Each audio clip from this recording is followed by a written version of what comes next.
1 दिसंबर 1997 की रात बिहार का एक छोटा सा गांव जहां लोग खेतों से काम करके लौटे थे और रात के खाने के बाद सो रहे थे।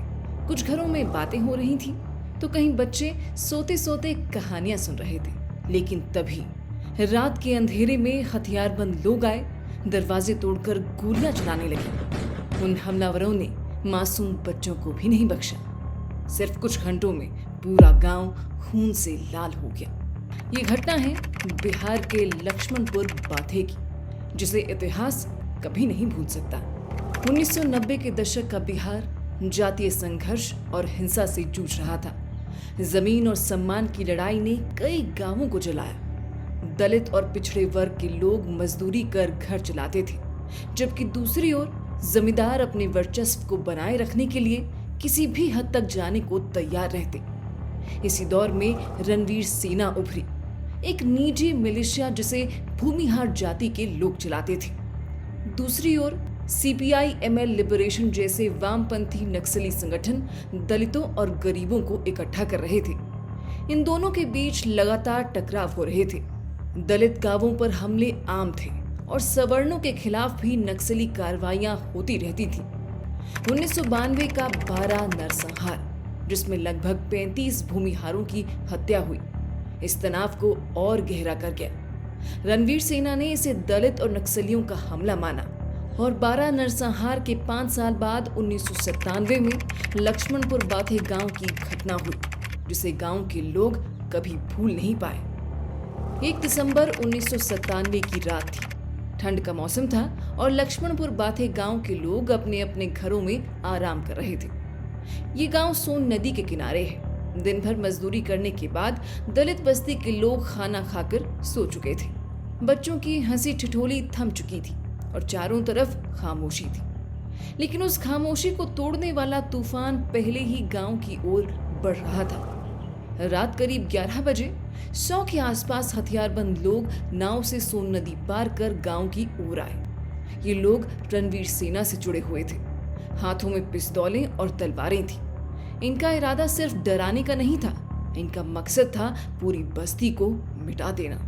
गांव में दाखिल होते ही सबसे पहले उन्होंने उन नाविकों को मार दिया जिन्होंने हमलावरों को नदी पार करवाई थी, ताकि कोई इस हमले की खबर दूसरी तरफ ना पहुंचा सके। इसके बाद वे दलित बस्ती की तरफ बढ़े। हमलावरों ने झोपड़ियों के दरवाजे तोड़ने शुरू किए। अंदर सोए हुए परिवार कुछ समझ पाते उससे पहले ही गोलियां चलने लगी। घरों में छिपे औरत बच्चे चीखने लगे, लेकिन उन चीखों को दबाने के लिए लगातार गोलियां चलती रही। कहा जाता है कि कई लोगों को घर से घसीट कर बाहर लाया गया, कतार में खड़ा किया गया और फिर गोलियों से भून दिया गया। छोटे छोटे बच्चों को भी नहीं छोड़ा गया। जिनकी उम्र 1 या 2 साल थी, उनकी भी हत्या कर दी गई। कुछ गवाहों का कहना था कि हमलावरों ने कुछ महिलाओं के साथ रेप किया, उनके स्तन काटे और फिर उन्हें मार दिया। गर्भवती महिलाओं तक को नहीं बख्शा गया। इस हमले में कई परिवारों के पूरे लोग खत्म हो गए। गांव की गलियों में खून बह रहा था और झोपड़ियों में सिर्फ लाशें बची थी। हमलावर लगभग 3 घंटे तक गांव में तबाही मचाते रहे। हर घर पर हमला किया गया। जो भागने की कोशिश करता उसे गोली मार दी जाती। हमले के बाद जब सुबह हुई तो चारों ओर लाशें बिछी थी। कोई माँ अपने बच्चों को ढूंढ रही थी, कोई बच्चा अपने माँ बाप की लाश पर रो रहा था।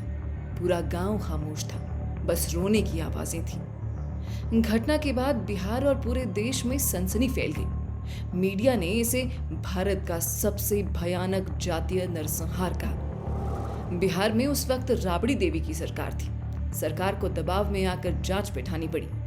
7 अप्रैल 2010 को पटना की निचली अदालत ने फैसला सुनाया। अदालत ने 26 आरोपियों को दोषी ठहराया। इनमें से 16 को मौत की सजा और 10 को उम्र कैद की सजा सुनाई।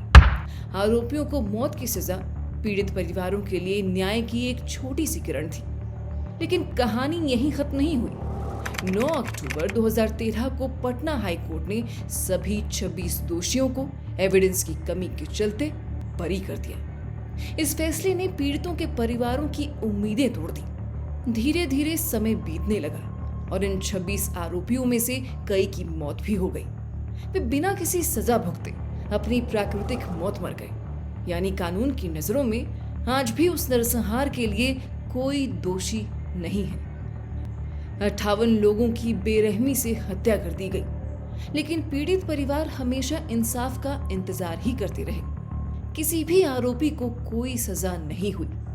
ये घटना हमें याद दिलाती है कि जब सिस्टम कमजोर होता है तो सबसे ज्यादा तकलीफ आम लोगों को ही उठानी पड़ती है।